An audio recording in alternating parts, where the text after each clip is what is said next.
Okay, we're live.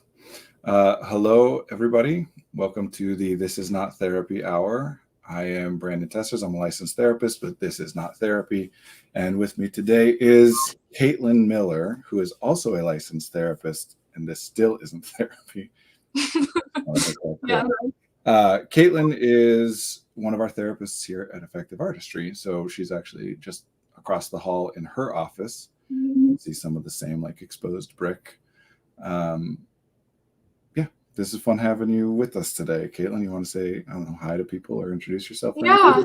So I met Brandon a couple years ago, and we are both artists. I used to do opera, and now I'm composing my own music. And so I really enjoy working with creative people, and I'm happy to be here and happy to work with Brandon. So Yeah, well, and we're happy to have you, obviously. I don't even know what to say. Your undergrad's in opera, right? yeah, in music. And I played a bunch of instruments growing up, but I also dabble in like writing, like poetry. I wrote a novel once, not published. I don't ever want it to see the light of day ever. But And that's kind yeah. of a tease to tell us that it exists, but you know. Mm-hmm. No. Yeah, no, I've mentioned before my undergraduate is in acting, so I just think it's funny that like I joke with people about this all the time because I'll often like clients will say they don't know what they want to do, or in college people will be like, I might want to change my major, but it's such a waste, whatever. I changed my major 6 times in college. It was a long process. And ended up with, so I always make the same joke. I say, I changed my major 6 times. I ended up with an acting degree, which is obviously why we're here today with you seeing me act professionally. Like, no, things change. You do your best to make your guesses about what you're going to want, and then you figure out and make changes when things happen. Yeah. And it's been interesting to see like how to integrate creativity as like a more of an adult. I guess I'm kind of an adult now. And I see that with my clients too, like integrating their creative selves throughout their developmental process, depending on like where they're at in life, what they want to do, how they want to express themselves. So my new thing is writing like simple music. It is not opera. It is super simple. And it's so much fun. It's so refreshing. Yeah. You know, there's well, let me say this first before we just keep going on talking because we'll go forever. So for those of you who are here, anybody in chat, the way that this is structured, it's just a conversation. So that can involve questions from the chat, but it doesn't have to be questions. Just anything you say, the more you guys participate, the more it guides our conversation. And of course, we do like to answer questions. And I've been saying this like recently, so I guess I'll just work this in every time now, that if you're on Twitch, it'll be your Twitch account that pops up in the chat. If you're on Facebook, it'll be your Facebook account. If you're on YouTube, it'll be your Gmail account. If you're concerned at all about, you know, privacy or anything like that, you can always make a throwaway account that doesn't have your real name on it at Facebook or whatever things.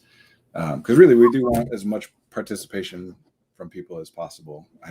It's way more fun to be like, to know that somebody is actually interested in a particular thing that we're talking about, as opposed to just hoping that there's some interest or value in whatever we would otherwise talk about. Yeah, exactly. But yeah, so creativity. This is legitimately like how our conversations go. Caitlin can vouch for me. This isn't like, you know, when we're on the stream, this is just how annoying I am to talk with in general. It's like someone will throw a word out. I'm like, okay, let's talk about that word in depth. So I'm going to challenge you. You're not annoying to talk with. You're fun to talk with. Well, I appreciate it. I get it. You know, it's a fit thing. You know, it's like everything we talk about. The kind of people that like to communicate in the way I like to communicate are very refreshed and energized by it. And other people are very drained by it. And it can be both, you know, like I can be very draining to talk to or talk with, even though there's value in it. Well, it's like a nice combination of we're in reality in 2021, but we're also at like a 1800s philosophical salon or something. Like Schubertiads where people would like gather and just like play house music and be awesome. Like that's kind of how it feels to work here. It's like we're playing the house music. I like that. I sometimes think about like if I were gonna advise somebody on like starting up a tech company, what would I do? And I sometimes think about the idea of like the salon, which for anybody who doesn't know is an old like intellectuals or artists or whatever, people who shared particular interests and passions would literally just get together and explore those things together, which is something, I mean, I should announce this. I should have maybe done it at the beginning. So in terms of neurodiversity, that is something that I'm working on. I've partnered with another brilliant therapist named Emily Kircher Morris, who runs the Neurodiversity podcast. The two of us, in pursuit of this, like, salon idea, gathering people together who are exploring neurodiversity and what it is. It's a new field. I mean, relatively. So what we're doing is putting together a monthly peer consultation group, which is probably not relevant to most people watching this, but for people who are in private practice, one of the ethical obligations for therapists is that we get supervision. For those of us who run a practice and are the supervisors, we're supposed to be doing peer consultation groups, and people kind of just put that together on their own. So we're doing that with a focus on neurodiversity. And tomorrow morning at 10:30 a.m., we'll be streaming on all our normal stuff. Wherever you're seeing this, we'll stream as well. Emily and I talking about that and answering questions for people who are interested in participating in that. I think it's so important to like draw the curtain from all of these like processes, that all of these like discussions can be public and people can interact with it and we can all kind of be open about it, because I think that there's like a mystery and a mystique to therapy that really doesn't need to be there. And I think it results in a lot of gatekeeping. So I like this whole kind of open thing. Yeah, I mean, privacy is important, right? Boundaries are important. So I'll say that caveat. Yeah. Because what I'm about to say could otherwise come across as like, what are you worried about if you've got nothing to hide? But it is a little bit that, like, yeah, why would we bother hiding what we're doing as therapists from you unless we were worried about how you might perceive it, right? Like, there's a justification, I suppose, to be made where someone could say, well, knowing about how the process works makes it so the process doesn't work. Yeah. But I don't know. I find certain things just convenient, even if I can't say like that it's necessarily untrue. Yeah. My criticism will just be like, how convenient that you arrived at a conclusion, that you work in such a way that justifies not having to tell anybody about what you're doing and why you're doing it, Well, I feel like it involves a lot of hubris to have it be such a mystique. And I feel like there's a spectrum of like, of course, it might not even be effective to know everything that happens behind the curtain, but I feel like opening up a little bit more like can help people who aren't necessarily in therapy. And it helps my clients too, I notice, when you're just like a person. And that's something we talk about here all the time is authenticity. Yeah. So yeah, I think it's super important to just be more open about what we do. I mean, we can just talk therapy and philosophy of therapy for this whole hour, honestly, unless people guide us in other ways. But yeah, there's context is important, so I'm real big on like understanding the history of things, because it changes how we perceive things, and the history of therapy in particular. And I love like little quirky things where it's like someone did something in a certain way and people assumed there was some value to it that it doesn't have, and they repeated it in that way. And I just learned this very recently, because Freudian psychoanalysis, for anybody who doesn't know, the stereotype of like the patient, they'll call the patient, we call them clients because we're not doctors. Patient lays on the couch and the psychoanalyst sits outside of their field of view. And that's like a part of the process. And Freud, I just saw this quote from him the other day. He said, I just can't have people looking at me for 8 hours a day. Not that he necessarily like did it because he thought there was value in the blank slate analyst, although he did. Well, so what do you think it is about being afraid to be seen? Like, is it the idea of it makes you a person and it takes off the like magical shamanism that's going on behind your head as you lay on the chaise lounge or whatever. Yeah, I don't want anyone to think I'm not cool like a shaman. No, I want to be a shaman, but yeah. Well, I have a theory about neurodiversity and shamans. One of these days we'll talk about it. But I want to note, because I forget to tell people this all the time, Caitlin, that I like laugh sometimes when I'm like reading comments, and without that context, it might seem like I'm laughing at something that's not that's not the appropriate reaction. So I was just laughing at one of the comments that said, I feel like tricking someone into healing is not the most sustainable solution. And yeah, that's true. Yeah. And really, like, the mystique,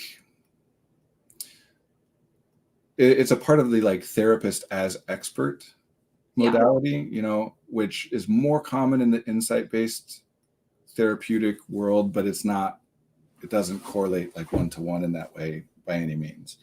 Yeah. But the idea there that, anything that I say to you that might be helpful relies on you perceiving me as X, Y, or Z. So I have to make sure to maintain that perception.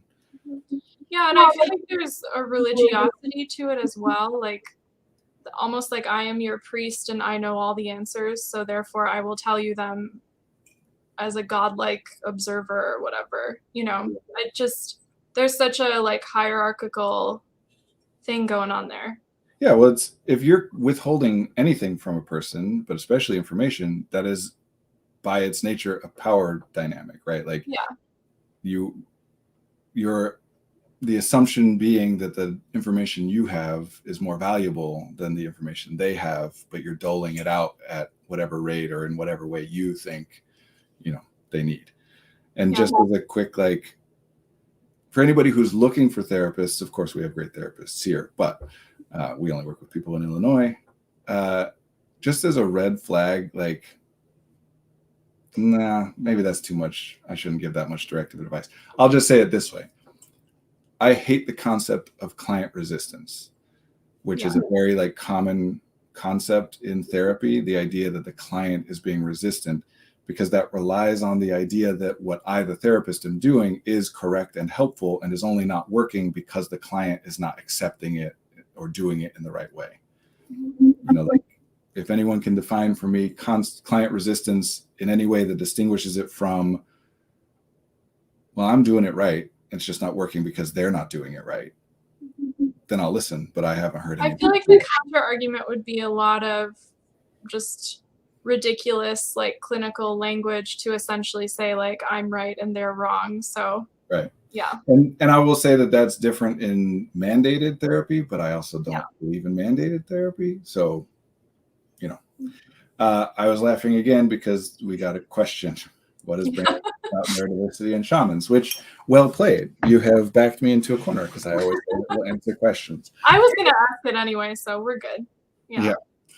All right. Well, let's talk a little bit about neurodiversity. That we were thinking about talking about that today anyway. So let's start with there, and then I can give you my fun but unprovable theory. I have many theories. Most are probably unprovable. It's just about whether they're fun or useful or whatever. Most of them are fun.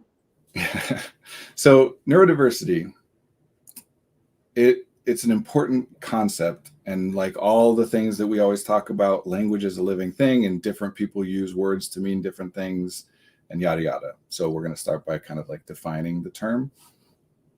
Excuse me. Neurodiversity was a term first put forward by a woman named Judy Singer. Hello in the chat.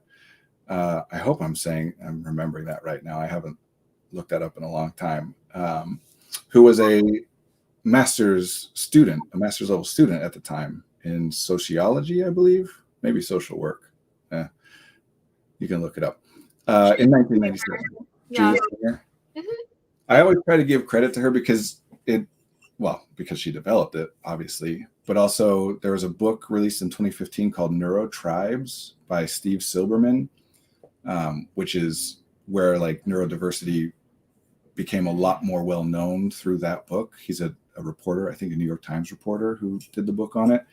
And so a lot of times people will reference him. He was just reporting on what had been happening. So, and the term was originally put forward to say this, that there is non-pathological variation in human neurological functioning, that different people have brains that operate in different ways, and that's how it's supposed to be. That's natural.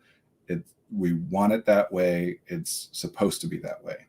It was a reaction to what we call the deficit model or the medical model, which talked about any variation from the norm in neurological functioning as a deficit.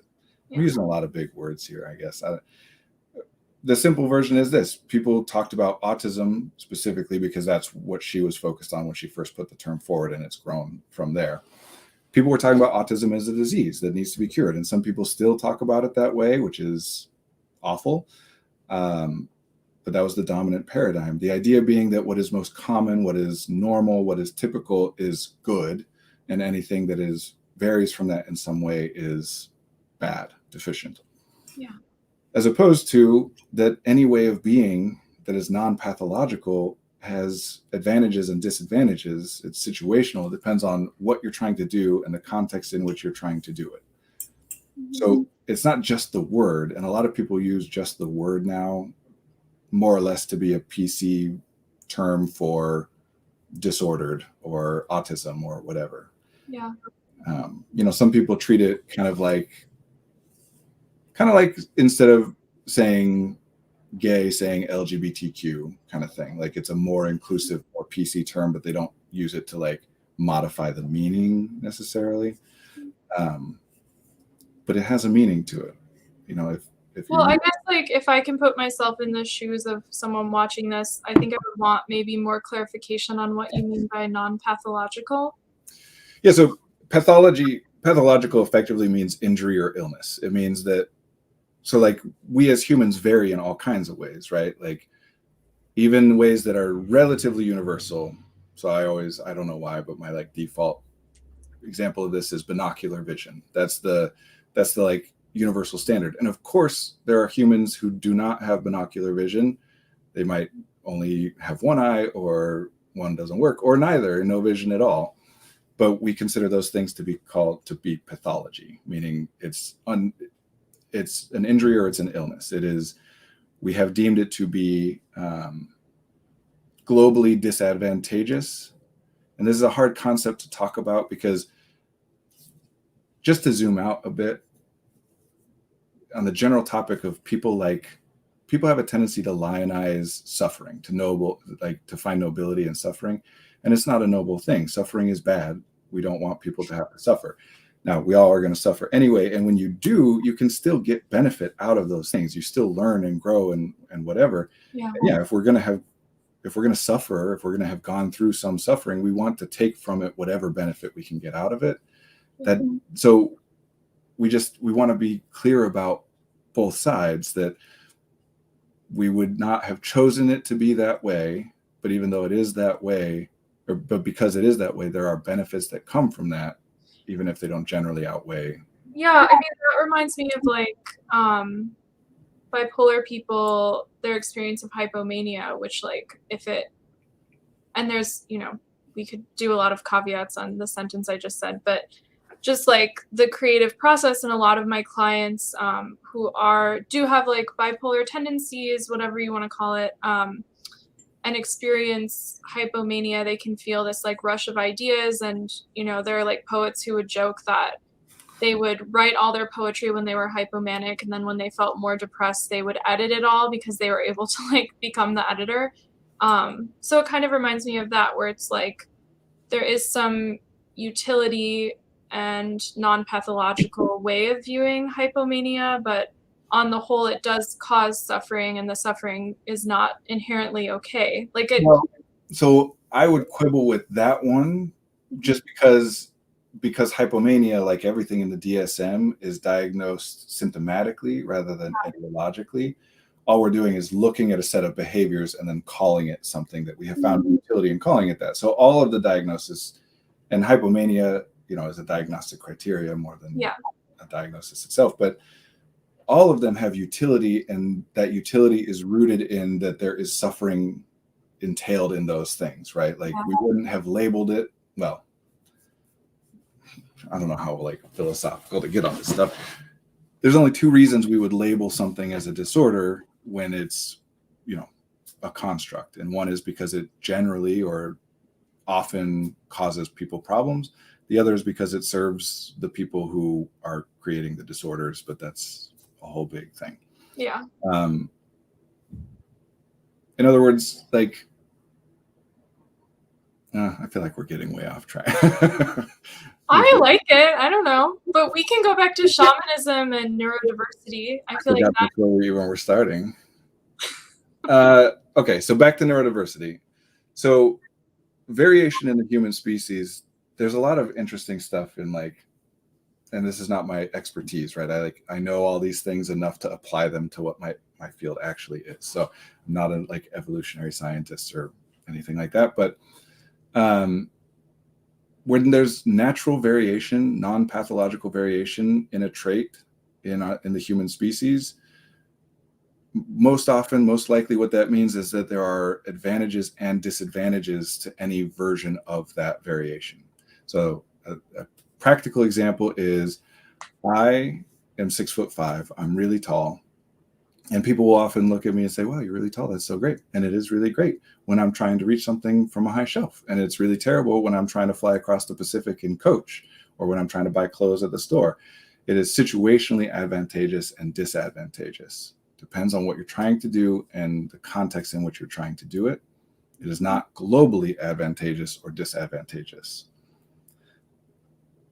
And what happens theoretically in the human species is that in those traits, there should theoretically be a balance over time, of whatever trait is advantageous to this context should occur at about the rate that it is useful for a group of people to have that many people who are advantageous in that way.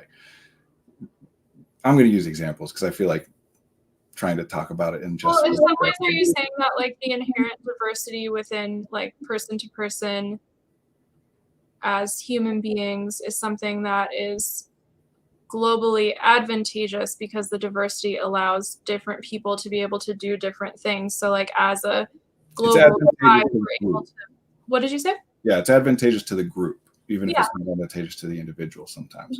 So like kind of the classic stereotypical example of the neurodiversity paradigm is auditory sensitivity, that it would serve our group of people, thousands or millions of years ago.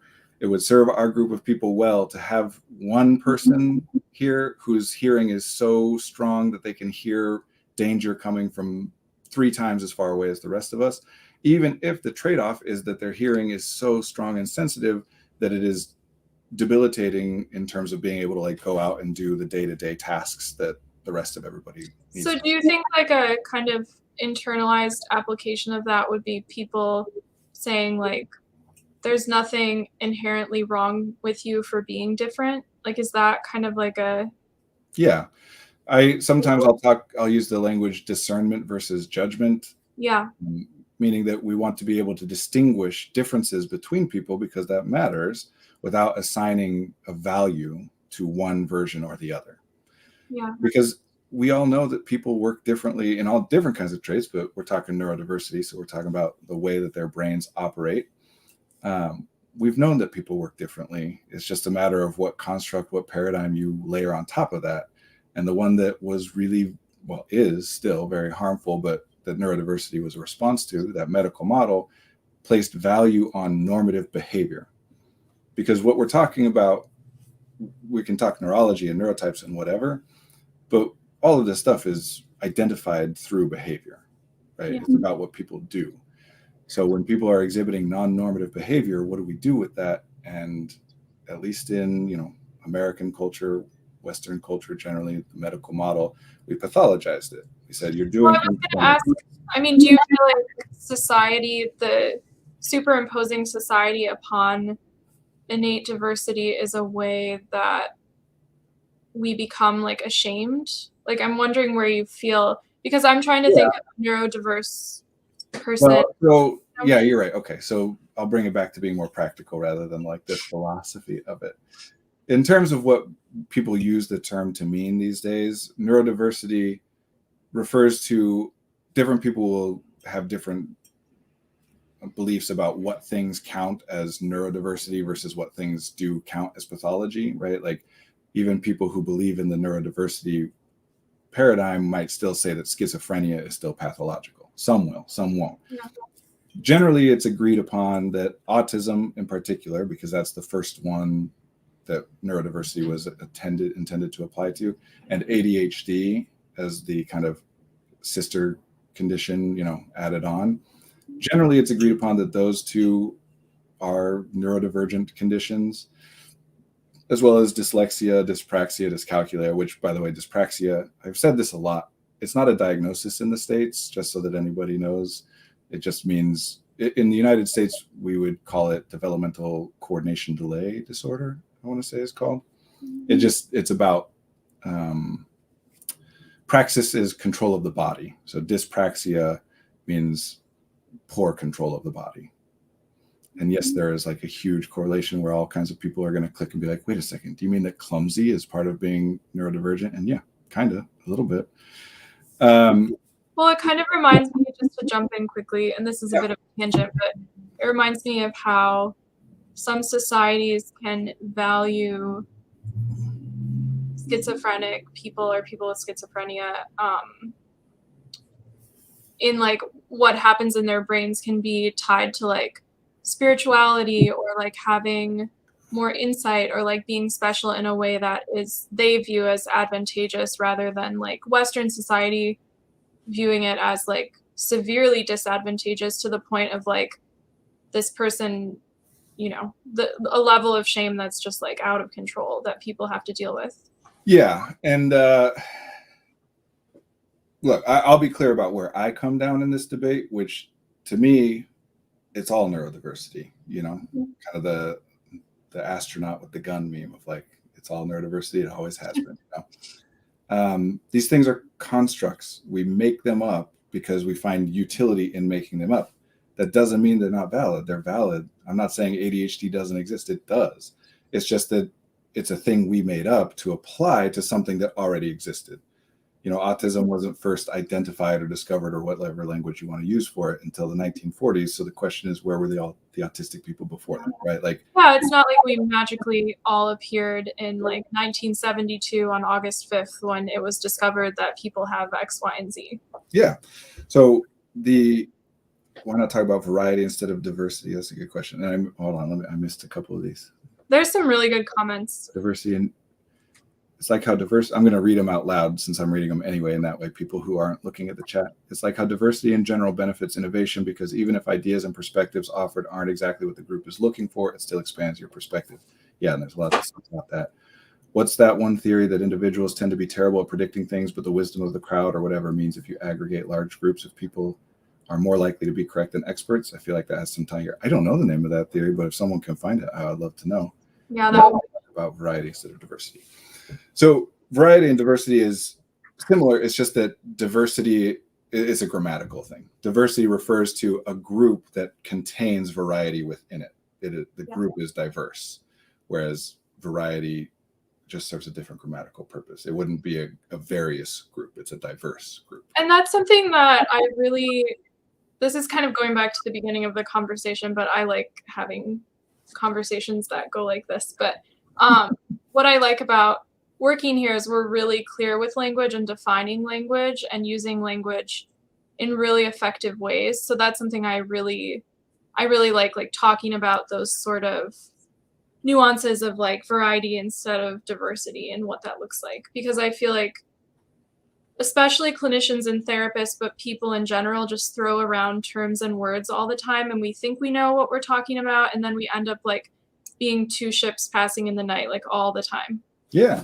Well, I mean, we've talked, I think, on the stream in the past that faultless miscommunication. Communication, I have an intent. I am attempting to impact you in some way by communicating with you. And then I do something, some behavior to enact that, to have that impact that I'm trying to have. Of all the behavior I do, you'll notice some of it, but probably not all.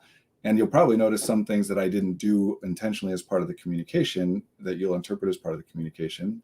And then you interpret whatever you interpret. So it'll never be the same. This is one of being so like intellectual today, but this is one of the This is like awesome. I love it. the universal existential fears, isolation, that there is no possibility of you and I having the exact same understanding of a thing, no matter what words we use. So the goal is to get as close as we need to in order for it to not cause a problem. And I feel like the awareness of that, like just that concept, which is like really complicated in some ways, but also very simple, could solve so many problems. Like if everyone was just told this idea, I feel like communicating with parents, communicating with family, communicating with coworkers, communicating with your partner, like so many different ways to apply it that just make life like easier and more effective and more authentic. And I don't know, I just wanted to like pause for a second and acknowledge like the profound implications of that.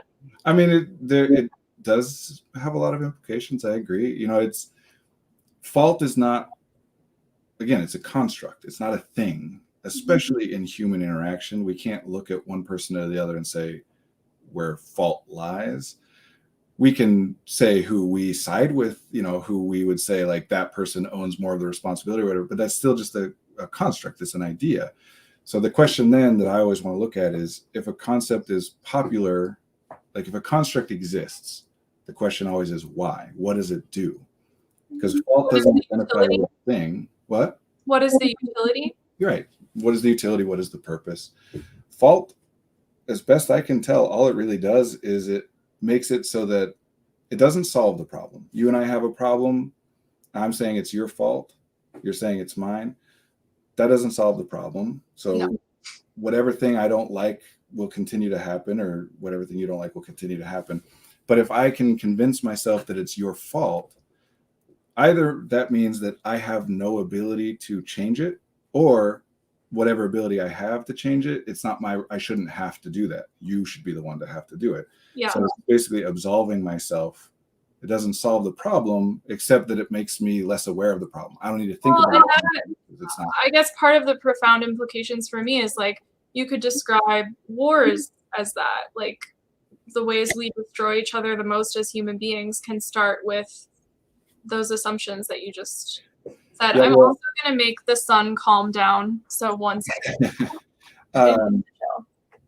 Yeah, there's a book that's on my reading list right now about competition by Alfie Kohn. I can't remember what the book is called, but well, again, we're getting all off on all kinds of things, and yeah, competition. It's super fun though. I think the idea of like conversations having to be linear is a little ridiculous. True, especially for neurodivergent people. I guess I'm more just trying to make sure that I don't go past my capacity to remember what I need to get back to, as far as like something that was opened up but not resolved. Well, the Jungian shamanism still wasn't answered, and then more about maybe the basic definition and implications of neurodiversity. Yeah. Okay, so when people are so the next step after the concept of neurodiversity is, of course, many people who were identified through the deficit model and had been told all their lives that there's something wrong with them. When they learn of this, they want to adopt this new model, and they want to be able to communicate to people about that. And so the word neurodivergent emerged because, again, it's just a grammatical thing. Neurodiverse would have to apply to a group of individuals with varied neurological functioning or neurotypes. An individual can't be neurodiverse grammatically, so we say neurodivergent. And then, I mean, talking about definitions, the problem with that is if we're going to start identifying some people as neurodivergent, which is not in line with the original concept of neurodiversity, that some people are neurodivergent and some people are, the word that was developed, neurotypical, basically meaning like normal and not normal. And again, there's utility in those terms, but neurotypical is like saying average. It's not, there is no individual that we can look at and identify as this person is average. People are average in some ways, but nobody's average in every way. And even if they were, they'd be unique because nobody else is average in every single way. Average is a statistical concept. So neurotypical is like that. I feel like you're also kind of pointing out, and this might be a tangent as well, like the limitations of thinking in binaries and how often even people with the best of intentions can use binary language and create problems that they're they're trying to solve, like create an additional problem after solving a problem they were trying to solve, if that makes sense. So like neurotypical versus neurodivergent. Every new solution has new problems that come along with it. And yeah, getting stuck in a binary, which again, we could talk at least for 5 minutes about that process and how it happens. But the thing that's hard for people to hold in mind often is the idea that something can be useful and limited at the same time. Yeah. We want our concepts, our constructs to be infallible, and that's just not how things work. It's not how our brains work. We're not capable of understanding the full depth and complexity of any one thing, much less all the different things, right? So what we've got to do is just navigate and come up with ways of being able to navigate satisfactorily through whatever we're trying to get through. So yeah, neurotypical is useful. And I'll say too that there's another way of using the term neurotypical, which is basically just identifying a particular pattern of behavior, right? Yeah. And it mostly in that sense is used to refer to people who primarily behave in normative ways and who are not distressed by that. And we can explore that in all different kinds of ways because everyone's distressed by it to some extent, but the intensity and the frequency and the duration and the impact and whatever are all variations. Kind of like when people will say, oh, ADHD is not a thing. Everybody forgets stuff. Yes, everybody forgets stuff. But there's variation in how frequently, how intensely, what impact that has on your life and what you're trying to do, how much distress you feel about whatever it is that's happening. Yeah.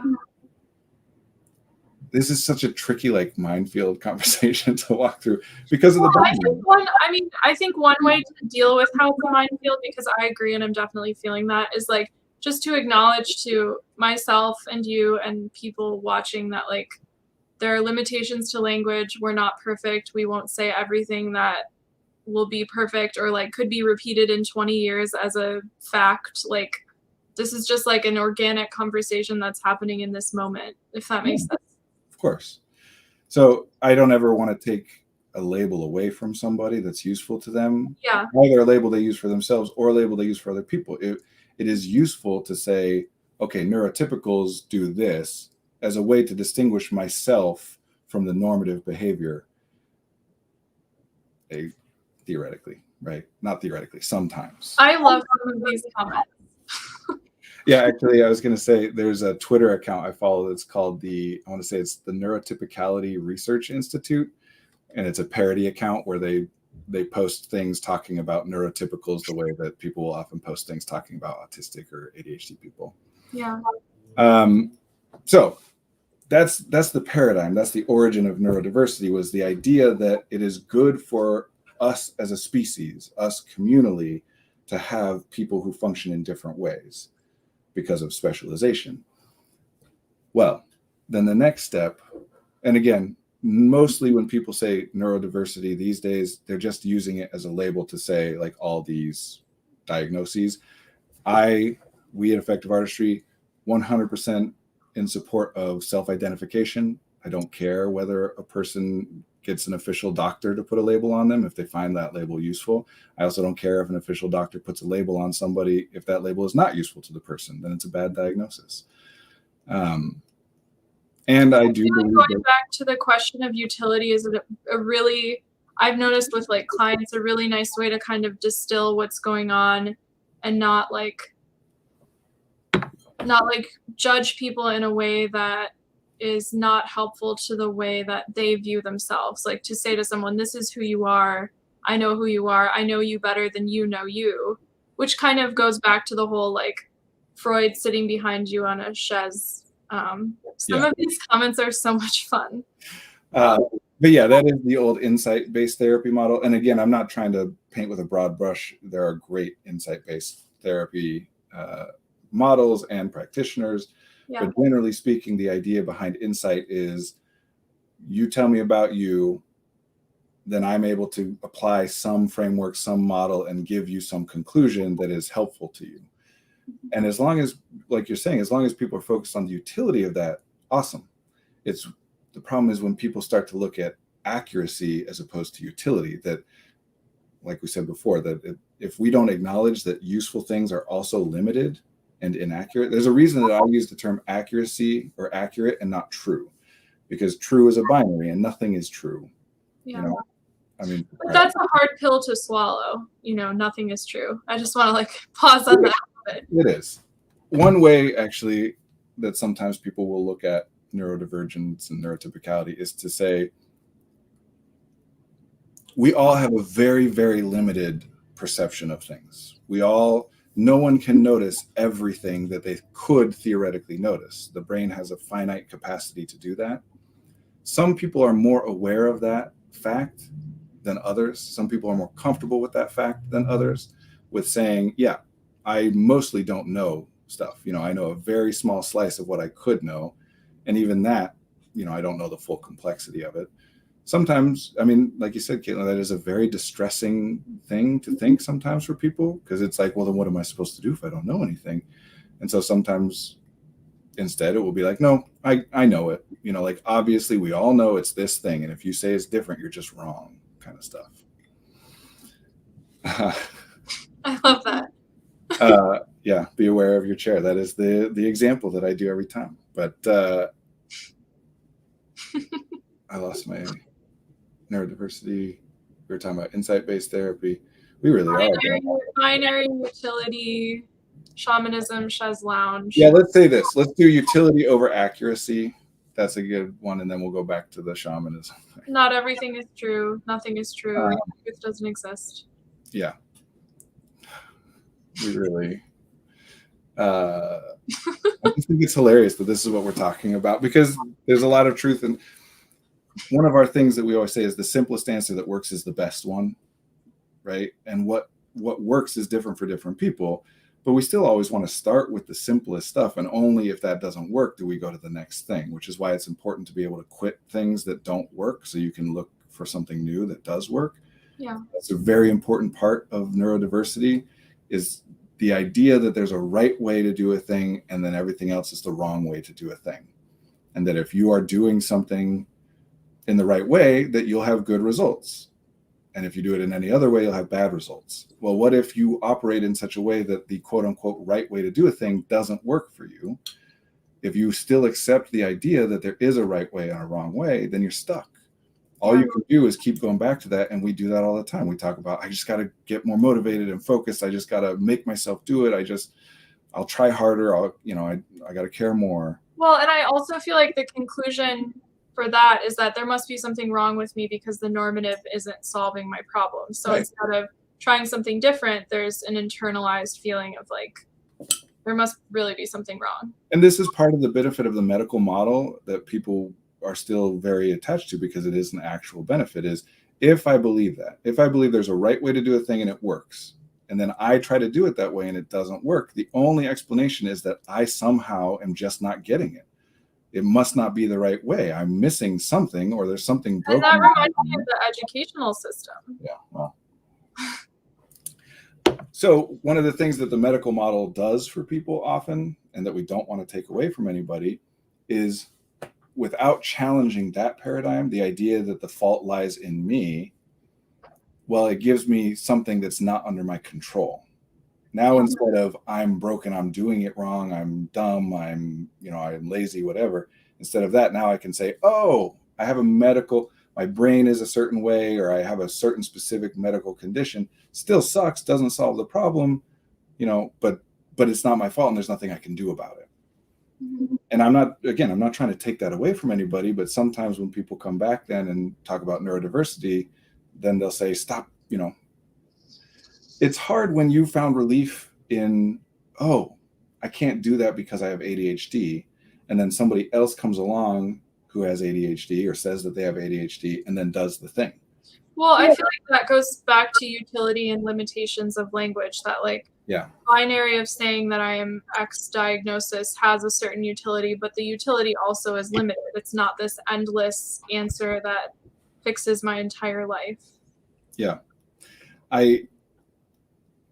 Sometimes I say it this way, that I keep having this feeling in my stomach and it's really uncomfortable. And I tell other people about it and they tell me that it's called hunger and that I need to eat so that it'll go away. And so I eat, and it works. It goes away for a bit, and then it comes back. So I don't get it. I don't know what's wrong with me, because everyone's saying it's hunger and you solve hunger by eating. And I do that, but then I get hungry again. I don't know why it doesn't work for me. And it's just because we don't always think to ask, like, okay, you eat, but then what? Right? Like, we get the solution, we go do that, and then it doesn't work the way we're assuming it worked for other people. Because nobody, neurotypical or not, nobody can do the exact same thing context to context throughout the course of their life and get successful results with that. You have to modify. It's just a question of what things you have to modify. Well, and one thing that I like about how one of the many things that I like about how you talk about that is that it becomes more about like, let's help you solve the problem in a warm and accepting environment versus like, I don't know, like there's like a warmth to that, and kind of like a let's find a solution instead of tell you all the reasons why there's something wrong with you, sort of. Like, it's just refreshing to me to like view things in that way, if that makes sense. Yeah. Well, again, it's utility, right? Like, I'm sure I've done this on the stream before, but what is this? And people will either say a pen, or they'll suspect that it's a trick question, which I guess it kind of is. And they'll be like, oh, it's an arrangement of molecules, which it also is. The point is that any answer somebody gives me is correct. If they say it's a pen, yeah. If they say it's an arrangement of molecules, yeah. If they say it's a metal like object about yay long and yay shape, yeah. It's all those things. There are many, many accurate ways to define something, to describe something. And the accuracy of any one of those ways does not detract from the accuracy of any other way. It's not a competitive thing. Yeah. I can call this a pen and I can call it a writing implement, and neither one of those things being accurate makes the other any less accurate. Well, a word that keeps coming to mind for me is like ambiguity. And I think that I'm just going to throw this out there because it keeps on popping up in my head and I want it to get out of my head. Is that like, I think you could conceptualize the primary ambiguity of being alive as the question of what will happen when I die. And we answer it in various ways, but I feel that's real philosophical. But yeah, I just wanted to, because we talk here about like offloading and like in supervision and different times, like you've said, like get what's off your mind so you can then kind of like re-enter. So not that we have to go there, but no, I like talking about that stuff, but yeah, I want to 13 minutes left and we've still got so many open. I love these conversations that open up and go in all different directions. This is how we do therapy and how we do coaching. Yeah. Because how our brains work, it's just how things go. But one thing that is incumbent upon us as the therapist, as the coach or whatever, is that we need to be the ones that make sure that anything that got opened up gets resolved. Because opening up a bunch of stuff and then saying, see you later can be problematic. Doesn't necessarily have to be. Well, and that's something I like about how you talk about the arc of a therapy session. And it kind of reminds me of like a symphony or like any kind of work of art or conversation that you have like this beginning, and then there's like a theme, and then there are variations on the theme, and then in the end you have to have like the chords go back to the beginning. Like there has to be like some sort of kind of cool down from it. So that's what it reminds me of. But to be honest, I don't know how to cool down this conversation because I feel like I have ideas, and I'll say real quickly that there's a comment there that I feel like pen is more accurate than writing implement, and that's fair. But what I think you probably are referring to is that pen is more specific than writing implement, meaning that pen is a smaller category and fewer things fit into it than the category of writing implement. But either one of those things is equally accurate about this, and that what matters. If I need something to write with and I say, hey, I need to write something down, do you have something? Then it matters that you think of this as a pen or as a writing implement. But if I have like an electrical break or whatever, a cut in a line, and I just need something that conducts electricity that's about 3 inches long, and I say that, well, then it matters that we both think of this as a metal object about, 4 inches long or whatever. Otherwise, we won't consider it as a potential solution, even though it theoretically might be. I don't actually know if this is metal that conducts electricity or. So we get it. Back to neurodiversity. The idea is that evolution isn't an individual process, right? It's a species. It's a group-based process. And so there's variation among the group. Because, yeah, for me being tall, that's great, because sometimes our group needs things that a tall person is well suited for. But not everything that our group needs is that. And there are some things our group needs that being a tall person is very poorly suited for. So it's good that we also have people that are short that can do those things. So what we're talking about is specialization. And here's where like the communication, everything we're talking about comes in. The thought experiment, right? You take 100 people, and we're running 2 scenarios in parallel universe, same resources, same location, same everything, same people. But in one, we say everybody must be completely self-sufficient. They grow their own food, they mend their own wounds, they build their own home. In the other, everyone must be a specialist. They can only do one thing. They grow everybody's food, they build everybody's homes. Which of those 2 groups will have a better outcome? And people will usually say the specialists, which is true if there's one condition: if they communicate well. If at least one of those people specializes in communication. Because if I grow everybody's food, that doesn't do any good to anybody if I don't know who else is around and who needs food. And if you heal everybody's wounds, that doesn't do any good if you don't know that I got injured, right? So communication is a specialty. And there's a whole like fun thought experiment. I mean, now we're getting into my theories about things, although I'm sure other people think the same things, that how easy it becomes if your specialization is communication to use that, to mistake that for being the person that's in charge, because you're the one who's telling everybody else what they're supposed to do, right? And they don't know if it's true or not that that person needs, X amount of food, because they're not talking to that person. Yeah. There's a lot around management and corporate structure in this, and hierarchy and blah, blah, blah. But here's my fun theory, since that was the question. So if we theoretically have evolved to have, a certain percentage of our population be people who particularly specialize in communication, what would that look like, right? Well, theoretically, somebody whose brain is particularly well suited to focus on communication in that way would think a lot about language, would think a lot about other people and what those other people's perceptions of them and other things are. They would run a lot of scenarios in their head about who's thinking what and who's feeling what, and are they upset with me, or are they upset with that person, or are they happy with this person? Or they would do a lot of looking at things and seeing what is not there as opposed to what is there. They would do a lot of learning and codifying. Is this Brandon? Is this a description of yourself? Well, I mean, to some extent, that's the fun theory of it, right? Is as opposed to that idea, that hierarchical Freudian thing of I know more, no, this is my specialty. I'm real bad at other stuff because I specialize in this. It takes resources. Resources are finite, and there's opportunity costs. Every minute you spend doing a thing is a minute that you didn't spend doing anything other than that thing. So do I know a lot of words? Yeah. But I spent time and energy learning those words that wasn't spent on other things.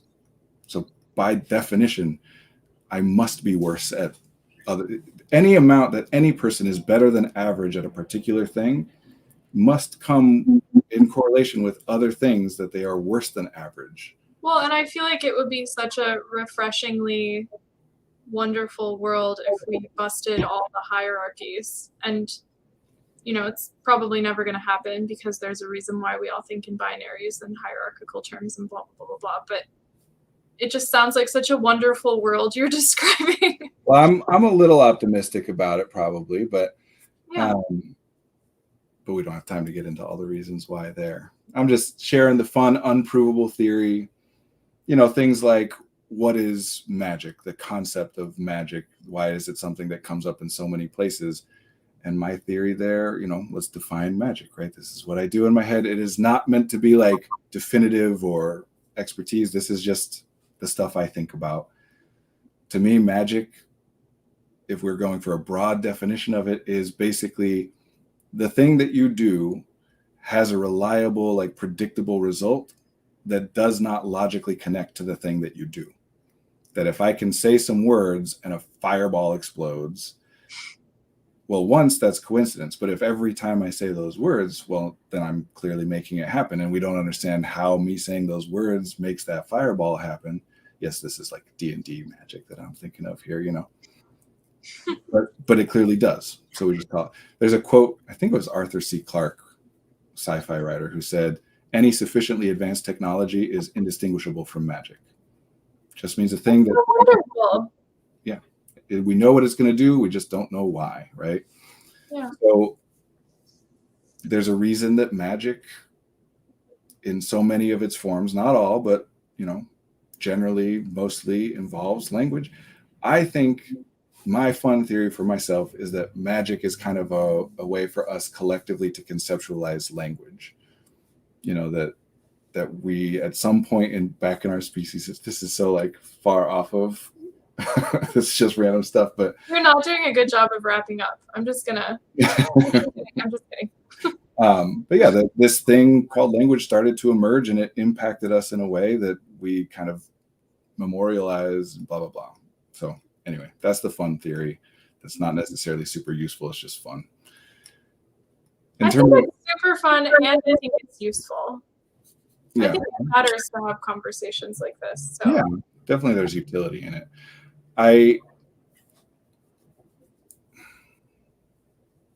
Where I think it's good to kind of cool down, wrap up, close things out is neurodiversity as a viewpoint, neurodiversity as an approach to how people work, what we are and what we are supposed to be, right? Versus some idea that we as a culture have come across, we have developed rules that somehow tap into, you know, some universal truth of existence. And so you should just follow those rules, which obviously is not true. Even any rule that even we all would theoretically agree on has its exceptions. There are always limitations. Mm-hmm. So communication to me is the key there. And I do think that a lot of what we talk about when we talk about neurodivergence is about various ways of communicating, because again, it's all observed through behavior. We don't have a way to like draw your blood or scan your brain and say, you must be blah, blah, blah. Yeah. And the most impactful behavior in these kinds of things is language, the way that we communicate. And I should clarify, by language, I don't just mean spoken language or words, you know, it's communication. Yeah, and I guess something that I feel like one sentence that could encapsulate my reaction to this conversation is, you can just be yourself. Yeah, well, I like that. And what I would say is, I have a couple different ways of like framing that. One is, it's about fit. Anything anybody ever does is a result of the interaction between that person and the context that they're in. Some other person in that same context would theoretically do a different thing, but that same person in a different context would theoretically do a different thing. Both elements matter. And the idea that everything is located in the individual is nonsense. And it's a relatively recent idea. It just feels really old, at least in America. I won't speak for everybody. Another way to say it is this.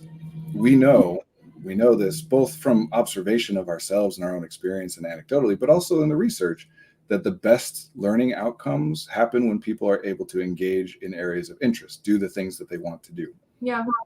We don't really know what want is, you know, like it's just an experience we have. I think it's useful to think of that in terms of, that was my brain and body's like best idea of what would be best to do next. And I'm not always right, but that's what want is, right? And so, yeah, one of my rules is do whatever you want to do unless you have a reason not to. And that's not a rare exception. At any moment, there's tons of things that I might want to do that there are really good reasons not to do. Yeah. So it doesn't mean like never vary from what you want. It's just, it's kind of like innocent until proven guilty kind of thing. Where are we putting the focus? I'm going to default to doing what I naturally would do until and unless I have a good reason to do otherwise, as opposed to I'm going to default to doing it the way that everybody else does it or tells me I should do it, unless I can justify doing it the way that I work. Yeah. A super common example of this is sleep. We don't actually all need 8 hours of sleep every night. Nobody does. I mean, exactly 8 hours, right? It's a statistical average. So it's a good thing that we have that research. It's useful if I'm tired to know, well, most people seem to do well with about 8 hours of sleep, so let me aim for that. but that might not work. And if it doesn't, I need to let go of that and move on to the next thing. Exactly. Some of us, especially neurodivergent people, for whatever reason, do a lot better if you go to sleep at 2 a.m. and wake up at 10 a.m. Now, you can't always do that, but if you can. Well, and using that metaphor, like it took me probably 27-ish years to stop judging myself for needing 9 to 10 hours of sleep. Like, took almost 3 decades. So, yeah. How strong these messages are. Humans, we learn by watching each other, you know. So we that's how we develop everything. And there's a lot more to say about that, but we got to wrap up. So that's where we're leaving it. That neurodiversity is a viewpoint. It's an approach to the idea that however a person, like I said, what we believe is that all of those, there's no such thing as personality. So of course I don't believe in like personality disorders as some monolithic thing, right? Yeah. Useful concepts. Any way of functioning neurologically that varies from the norm in a non-pathological way, you know, it's good and beneficent if we can find the right fit. Improving executive functioning is not about getting better at forcing yourself to do things that you've never had much success with doing. It's about learning who you are and how you operate and doing what you can with whatever support and resources you have access to change your life so that what you would naturally do and what you are supposed to do are the same thing as much as possible. Yeah. I will leave it at that. That's a good wrap up, right? That's very nice. Yeah, that's very good. All right. Thank you, everybody. Thank you guys in chat. And thank you, Caitlin, for being here. And we'll be back next week. Bye, everyone. Thank you.